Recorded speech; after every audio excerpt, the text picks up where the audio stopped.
A long time ago, I read Bartleby the Scrivener by Herman Melville. My English teacher did not offer any help in interpreting the story or its curious central figure, Bartleby, who calmly refuses to perform even the smallest task with the words I use in this story. Instead, he allowed a room full of 16-year-olds to discuss the story and its meaning. It's a good read but not at all erotic, which, I'm afraid, connects it with my story. I could never get Bartleby and his curious civil protest out of my head for long. So one fine day it had to become part of one of my stories. That day has come. My story has no common characters or plot with the original.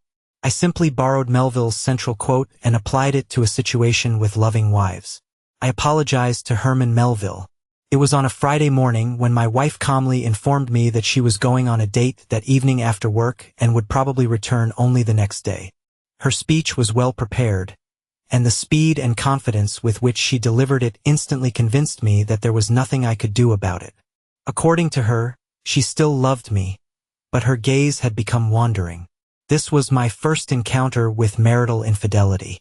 This theme seemed to be quite common in movies, books, plays, and even in gossip that I heard from both victims and villains, and their interpretations of infidelity in real life. I listened to her carefully rehearsed eloquence about how I was strong enough to accept it, about how it was unfair that she didn't get to have fun before getting married, about how a human being is not meant for monogamy, about how society is too strict about sex, about how it was just sex and not love, and about how she would be much more attentive to my needs in the future if I allowed her to do this. With the slightest sigh separating this nonsense about me allowing her from my response, she moved forward with renewed energy into the well-charted waters of clichés, including the notion that I had no choice, that she could do whatever she pleased with her body, that life is short and she deserves all the pleasure she can get, and that she has the right to satisfy her desire to try various colors, shapes, tastes, and sizes of male endowment. She emphasized sizes. She also highlighted situations where different sizes would matter. Yes, her selective menu did not include brain size or wealth. She was simply aiming for physical taste tests. Please note that I am not saying I was poorly endowed, nor would I say that I was physically weak or mild-mannered. Is there a modest way to say that I have at least average intelligence and a large wallet? No? Well then, know that I am a rocket scientist, and my job has made me obscenely wealthy. My wife had no complaints. When the former love of my life finished her speech, I could have reacted with the brute force of a colossal beast. I felt rage within me. I could have taken on the role of Ahab, an Old Testament character, the vengeful king with a superiority complex, obsessed with defeating the great beast. But we know that this story ended in destruction. No, Melville had a better model for me to follow. Despite the ambiguous message of that story, which had been a subject of contemplation throughout my life, the meaning of its strange central character suddenly became clear to me. When my wife asked me to kiss her goodbye, I mentally thanked Herman Melville for the lesson from Bartleby. I would prefer not to. We've all seen jaws drop. You cannot go through life without moments so bizarre that you are left utterly speechless. You were so stunned that you want to say something. You need to say something. You were so eager to say something, but your brain struggles so much to process what you've seen that it cannot provide you with the words. My wife's jaw dropped. Her mouth grotesquely gaped open. My desire to continue its tirade about morality, vows, and expressions of devoted love or threats of severe retribution all boiled inside me. But somehow, the simple expression, "I would prefer not to," was enough. Often, people possess a strength they underestimate and rarely even consider a strength. It is the gift of self-control. There is power in control. I would prefer not to. That was my control over the situation. Of course, after I exercised this control, I was treated to a new tirade about how I was not respecting her needs, about my immature resentment, about this and that, and she ended with, "You'll have to accept my decision or do without me." I would prefer not to. I noticed a crack in her armor. She began to falter slightly, trying her best to appear resolute. I did not threaten her. I did not beg. I did not cry. I did not explode with indignation. Then she began to negotiate. She promised not to stay out all night on her first date. Instead, she would come home and assure me of her deep love for me, allowing me to reclaim her body. I would prefer not to. This stunning phrase was repeated. My wife shifted from being a gentle lover to an attorney she might never become. She had as much trouble passing the bar exam as she did dealing with me, her husband. I am sure she didn't recall one of her classes in law school a year before we got married. At that time, the whole class drafted prenuptial agreements for personal use. She took it very seriously then, and the contract was duly signed, notarized, and legally binding. When she launched into her next tirade about how if I wanted a divorce, she would take my house, my bank account, and even my trust fund, and eventually, she would be having sex with whomever she wanted whenever she wanted in my house and my bed, and I would be paying for it, I had a simple response: I would prefer not to. That evening, she did not return for me to reclaim her body. She did not come home on Saturday afternoon or Saturday evening. The sun was just setting on Sunday evening when she dragged herself into the house, looking as though a wild beast had just chased her up the rocks. She dropped her bag on the patio next to the grill, where I was cooking a nice, sizzling rib-eye. I didn't even bother to look in her direction. I thought so. You would prefer not to kiss me right now, right? I went about my business, basting the sizzling meat with marinade and turning the corn a quarter turn. Could you prepare one of these for me? I would prefer not to. Right, I should have known. Are you ever going to say anything other than, I would prefer not to? It gets old very quickly. I turned to her, ready to say something, but she cut me off. No, don't even start. I'm tired. Better not do it. This is such a punishment. Tonight is going to be a long night because we need to talk about this, and you will have to say something. Nothing. Is that it? Are you going to file for divorce? 2 years of dating in college, 3 years while I was in law school, and 2 years after that, 5 years of marriage and 7 years together, and you're giving it up over 2 weekends while I explore something else? I needed this. It had been eating away at me for years. I thought it was all set when I married you. I love you and will love you forever. But I couldn't be around another guy without wondering how good he was in bed. I wondered what it feels like to have a really big one and what it feels like to be fixed instead of cherished. I needed to feel and understand the differences, to be the girl on the cover of a romance novel where the rough cowboy does whatever he wants with her, or where the lord of the manor exercises his rights over me, the humble peasant girl. I'm sorry, but I couldn't help myself. You're a wonderful husband and a wonderful lover, but I had to see. I had to try other men. Oh, baby, I'm so sorry. Please don't just stand there silently. Say something. I placed the steak and the cob of corn on a toasted bun, added a grilled peach on top, and turned to look at my wife for the first time since her return. I prefer not to. No, baby, don't do this. Don't be so cold with me. Yell at me, threaten me, hit me, just don't ignore me. I know I was wrong, and I'm so sorry. I'll do anything for you. Just take me back. I prefer not to. After that, the situation heated up. No, I didn't grill her a steak, though I briefly considered charring something completely for her. In the following days, she tried to talk, but to every request she received a calmly polite response. I would prefer not to. She asked me what I would prefer to do instead, to which I simply shrugged. I didn't leave the room when she tried to talk to me. I didn't ask her about what happened.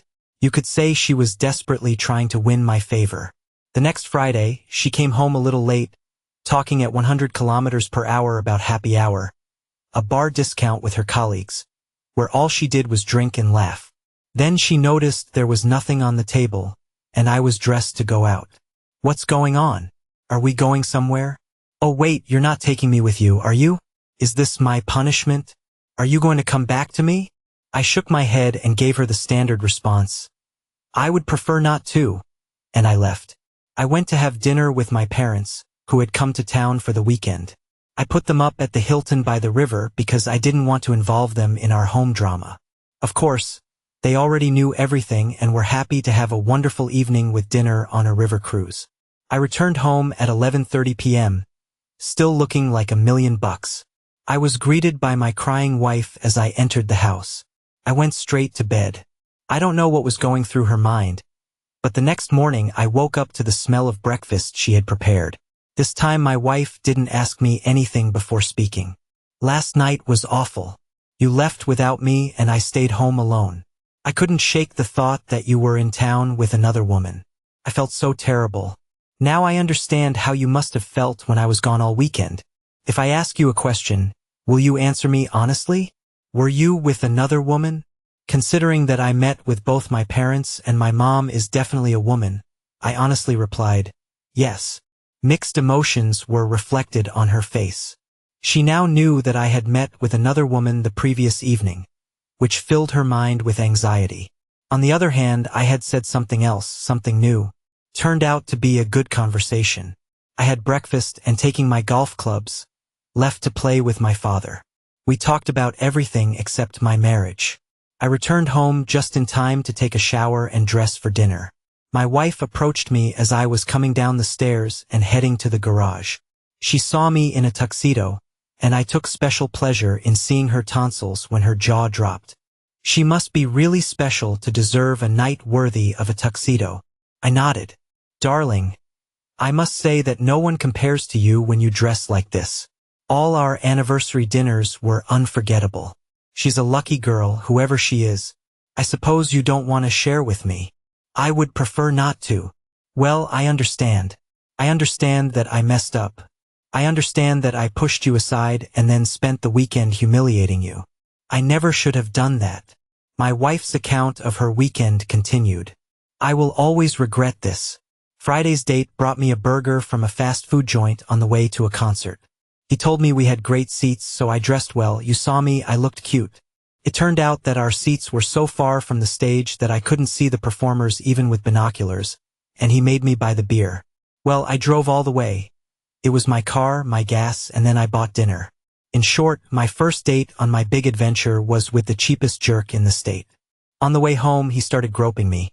So when we got to our neighborhood, I waited until he stopped at a red light at an intersection, jumped out of the car, and went to a restaurant where a blues band was playing. The jerk tried to follow me, but you know Eric, the bouncer who works there when they have live bands? I told him that this guy was a creep and was stalking me. Can you imagine? Following me like I promised him something. When I entered the restaurant, I saw a familiar guy from work. He was there with friends, so we hung out and I went home with him.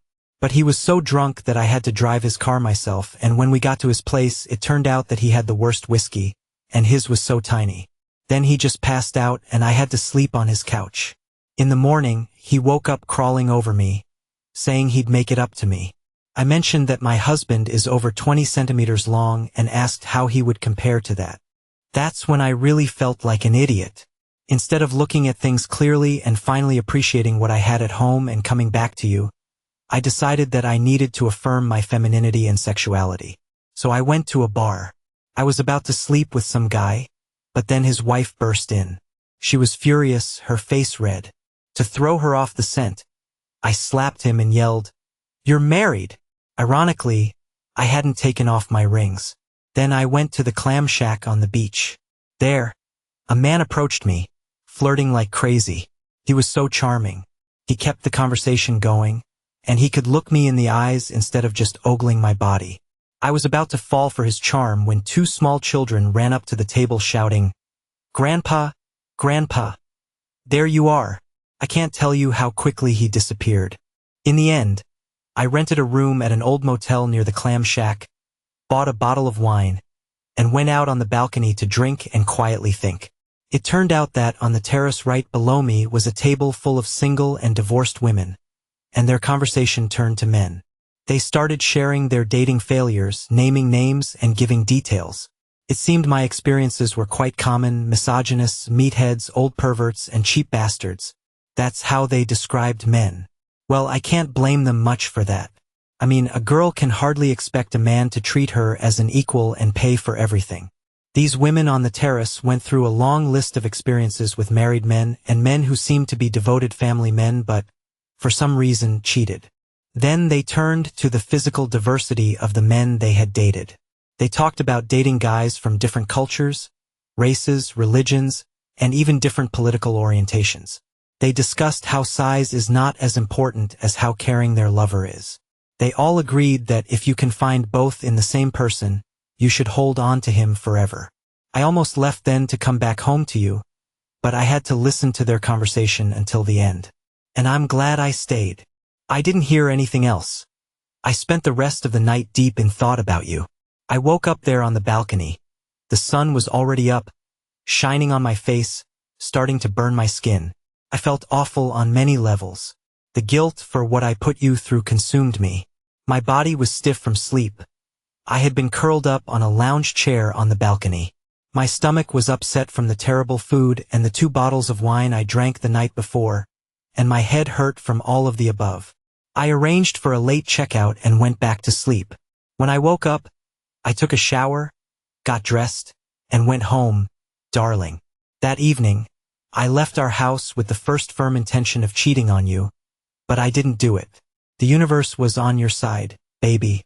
It made it clear that I was meant to be with you, only with you. Please forgive me. Please let me stay your wife.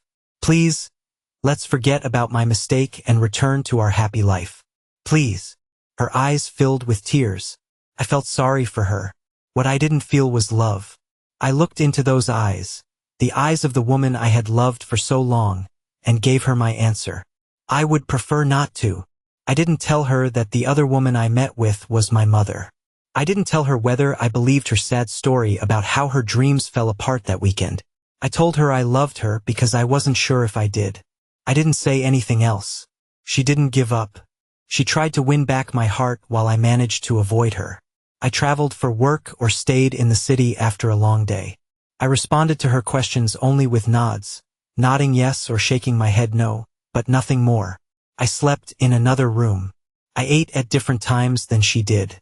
Eventually, she got tired of the struggle. We never got divorced, but she eventually moved to another place. I think that someday I'll put an end to it, but for now I would prefer not to.